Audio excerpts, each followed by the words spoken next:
네, 계속해서 도쿄 연결해서 일본 정보 반응 알아보겠습니다. 네, 어제 한중 정상회담에서는 당초 예상과는 달리 일본의 과거사 왜곡 문제가 공동 성명에 포함되지 않았는데요. 일본 언론들은 이 사실을 관심 있게 다루고 있습니다. 네, 최명진 특파원. 네, 도쿄입니다. 네, 일본도 어제 한중 정상회담을 주목했을 것 같은데요. 다양한 반응들이 나오고 있다고요. 네, 일본 언론들은 공동성명에 일본의 과거사 문제가 담기지 않은 점을 크게 주목하고 있습니다. 일본에 대한 배려라는 주장이 있는가 하면 앞으로 한국과 중국이 과거사를 놓고 일본에 대한 공세를 더욱 강화할 것이라는 주장이 맞서고 있습니다.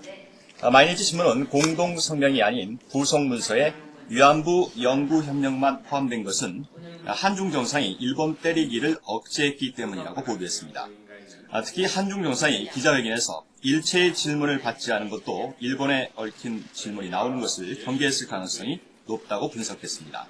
아사히 신문은 한중 양국이 대일 공동투쟁에 나서는 숨어있는 의도라는 제목을 뽑고 역사인식을 놓고 한중 간에는 온도차가 존재한다고 분석했습니다.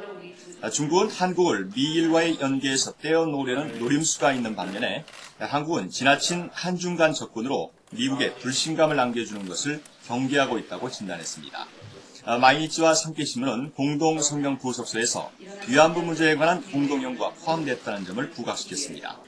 그런 만큼 한중 양국이 앞으로 위안부 문제에 연계해 국제 여론에 호소하고 일본에 대한 압력을 강화할 것으로 예상했습니다.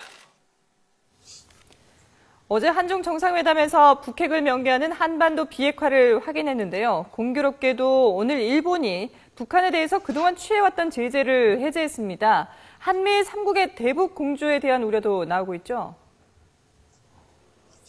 네, 그렇습니다. 아베 내각은 오늘 가게를 열어서 그동안 일본이 북한에 대해 취해왔던 인적 왕래와 인도적 목적의 선박 왕래, 그리고 송금 등에 대한 제재를 해제했습니다.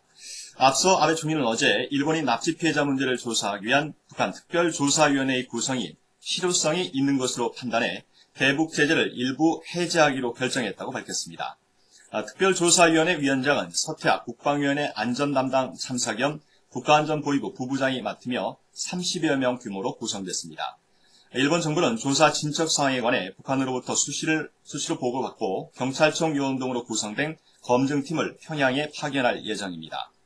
북한 핵과 미사일에 대해 국제사회의 우려가 커지고 있는 상황에서 일본이 그야말로 속전속결로 북한과 관계 개선에 나서고 있는 형국입니다.